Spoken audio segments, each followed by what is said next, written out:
Hello అండి, అందరికీ నమస్కారం. ఈరోజు వీడియో వచ్చి మజ్జిగ పుల్లట్టు. పాతకాలపు నాటి వంట. ప్రాసెస్లోకి వెళ్ళచ్చు. ఇప్పుడు ఒక గ్లాస్ రైస్ తీసుకొని శుభ్రంగా కడిగి పెట్టుకొని పక్కన ఉంచుకొని, ఇప్పుడు ఇందులో ఒక గ్లాస్ రైస్కి ఒక గ్లాసు పెరుగో మజ్జిగ ఏదో ఒకటి వేసుకోవచ్చు. ఒక గ్లాసు నీళ్ళు కూడా వేసుకొని ఒకసారి బాగా మిక్స్ చేసుకోవాలి. ఇలా బాగా మిక్స్ చేసుకున్న తర్వాత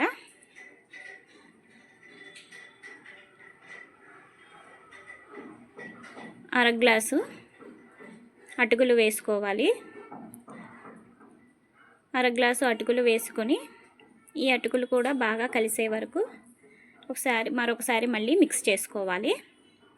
ఇలా మిక్స్ చేసుకొని పక్కన పెట్టుకోవాలి. ఓవర్ నైట్ అంతా నానబెట్టుకొని పొద్దుట మిక్సీ పట్టుకొని ఈ పిండిని సిద్ధం చేసుకోవాలి. ఇప్పుడు మిక్సీ పట్టిన పిండిని ఒక గిన్నెలోకి వేసుకుని ఇలా జారుగా, అంత పలచగా కాకుండా అంత తిక్కుగా కాకుండా మధ్యలాగా ఇలా మీడియంగా ఉండాలి. ఈ కన్సిస్టెన్సీ సరిపోతుంది. ఇప్పుడు ఇందులో తగినంత సాల్ట్ వేసుకొని బాగా కలుపుకొని పక్కన ఉంచుకోవాలి. ఇప్పుడు స్టవ్ వెలిగించి పాన్ పెట్టుకొని పాన్ బాగా హీట్ ఎక్కాక ఆయిల్ వేసుకోవాలి. ఆయిల్ వేసుకొని పాన్ అంతటికి స్ప్రెడ్ చేసుకున్నాక ముందుగా ప్రిపేర్ చేసుకున్న దోశ బ్యాటర్ని ఇలా దీని మీద దోశలా వేసుకోవాలి.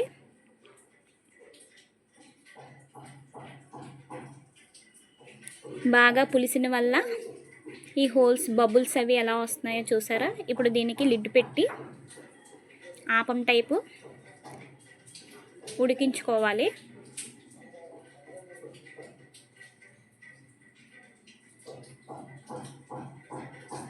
ఇలా దోశ వేసుకొని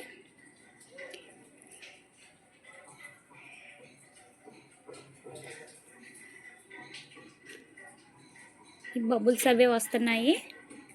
ఈవెన్గా కాల్చుకోవాలి. అయితే రెండు పక్కల కాల్చుకోవచ్చు, లేదా వన్ సైడ్ అన్నా కాల్చుకోవచ్చు. ఇప్పుడు దీనిపైన లిడ్ పెట్టుకోవాలి. లిడ్ పెట్టుకుని ఆవిరికి ఉడికించుకోవాలి.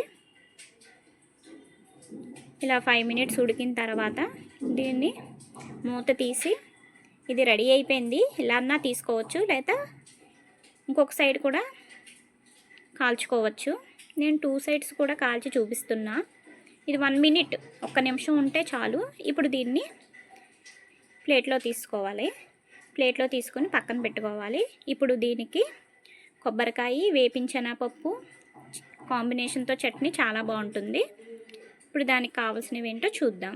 ఒక మిక్సీ బౌల్లో కొబ్బరికాయ ముక్కలు, పచ్చిమిర్చి, అలాగే వేపించిన పప్పు వేసి తగినంత సాల్ట్ వేసుకొని కొన్ని వాటర్ వేసుకొని గ్రైండ్ చేసుకొని ఈ చట్నీని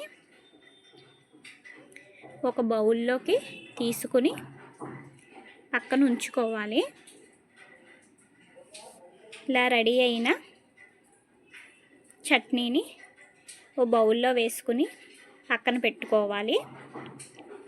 ఇప్పుడు ఒక సర్వింగ్ ప్లేట్ తీసుకొని ముందుగా రెడీ చేసుకున్న దోశల్ని ఈ ప్లేట్లోకి తీసుకొని దాని పక్కన ఈ కొబ్బరికాయ, వేపించిన పప్పు చట్నీ పక్కన పెట్టుకుంటే ఈ కాంబినేషన్ చాలా బాగుంటుందండి. వేడి వేడి మజ్జిగ పుల్లట్టు రెడీ. ఈ వీడియో కనుక మీకు నచ్చితే లైక్ చేయండి, షేర్ చేయండి, సబ్స్క్రైబ్ చేసుకోండి. Thank you for watching.